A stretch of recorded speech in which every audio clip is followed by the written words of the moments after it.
fallait pas me réveiller, les gars. Mais je vais être obligé d'assouvir ma vengeance millénaire maintenant. Ah bon? Bah oui, vous avez pas vu le mot à l'entrée? Bah non. Mais canard, mec de profil, petit lapin. Ça veut dire faut pas réveiller le mec du fond. Et le mec du fond, c'est Bibi. Ah bah du coup, c'est pas grave, rendormez-vous. Oh bah non, c'est trop tard, il y a le protocole, maintenant je vais être obligé de tous vous buter, hein. Ah bon? Ah bah ouais. Mais moi je t'ai pas réveillé, hein, c'est lui qui t'a réveillé, hein, c'est pas moi.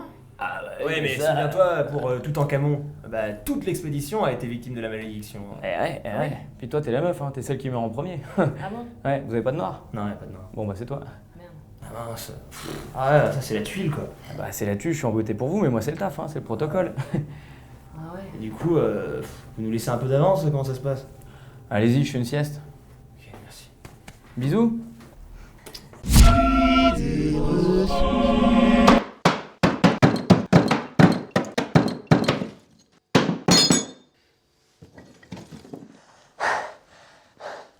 Reprenons depuis le début.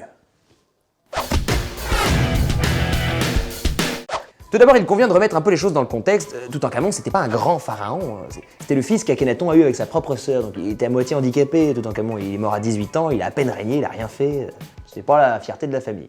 Alors vous pourriez vous dire, pourquoi il y aurait eu une malédiction autour d'un pharaon aussi peu important, alors que pour tous les autres, il nous est rien arrivé?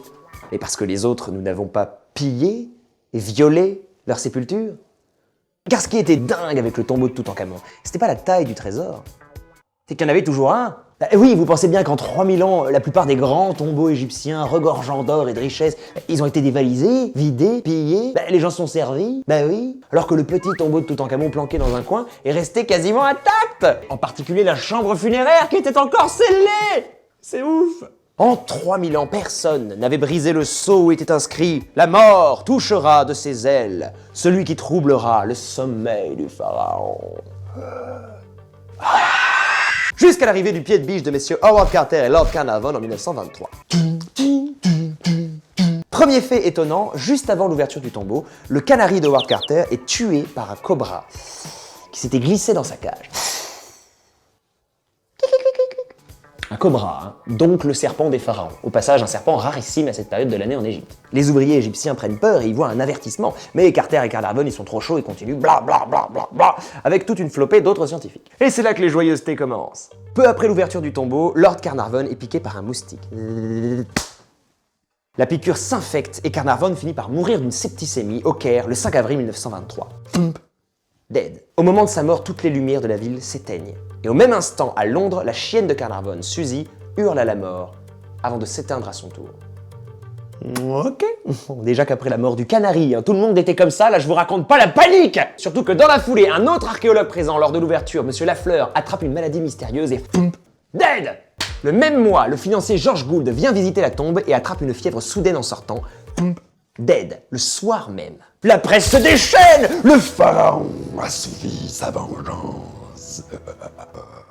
Et pendant les 2 années qui suivent, le professeur Hugh Evelyn White, le radiologiste Archibald Douglas qui avait radiographié la momie, l'infirmière qui avait soigné Lord Carnarvon, l'égyptologue George Benedict, dead et redead. Puis viennent l'archéologue Arthur C. Mace, dead, l'industriel Joel Wolfe qui venait de visiter le tombeau, dead, le secrétaire de Carter, Richard Battelle, marche plus, dead. Des pneumonies, des pendaisons, des attaques cardiaques, au final on dénombre environ 27 que la presse attribue à la malédiction. Alors, ok, présenté comme ça, c'est troublant. Même moi en le racontant, je trouve ça fait flipper. Mais maintenant regardons ensemble comment la presse a orienté les choses pour entretenir cette manne juteuse d'articles à sensation pendant des années. Primo, l'inscription menaçante sur le sceau, la mort touchera de ses ailes, c'est pas vrai. Elle n'a jamais existé. Pure invention des journalistes. Alors attention, il n'y avait pas marqué non plus « Bienvenue, servez-vous ». Non, mais l'avertissement, c'était du flan. Secondo, il y a énormément de personnes qui sont entrées dans ce tombeau au fil des ans, ce qui rend cette liste de 27 morts nettement moins spectaculaire finalement. Surtout que des membres très importants de l'équipe, Howard Carter lui-même, ont vécu encore de nombreuses années tranquillement après la profanation. Donc pète ta malédiction de fillette. Et tertio, parmi les 27 victimes de la malédiction reportée par la presse, il y a le demi-frère de Carnarvon, il y a le père du secrétaire de Carter, des gens qui n'ont jamais mis les pieds dans le tombeau, qui sont juste des proches des découvreurs. La presse a donc carrément cherché la petite bête. Le moindre mort ayant un rapport de près ou de loin avec un des archéologues faisait l'objet d'un nouvel article. Mais malgré tout ça, c'est troublant. car plusieurs des scientifiques sont morts de la même façon, emportés par une fièvre soudaine due à une infection des poumons. Et si c'était l'air du tombeau? Et oui, 3000 ans sans aérer, ça devait renifler un peu plus violemment qu'une chambre d'ado. Je veux pas te mentir, mon pote, ça pue. Hein. Et certaines études ont montré que des moisissures néfastes se seraient développées sur la momie et les victuailles présentes dans la tombe, probablement à l'origine de toutes ces pneumonies mortelles. Ceci expliquerait donc en partie cela. Maintenant, on peut toujours voir ces spores malsains comme une manifestation concrète de la volonté du défunt souverain. Je ne vais pisser dessus. En tout cas, non, on ne peut pas dire que tous les découvreurs de Toutankhamon sont morts mystérieusement. Non. Ah bon? Ok. ouais.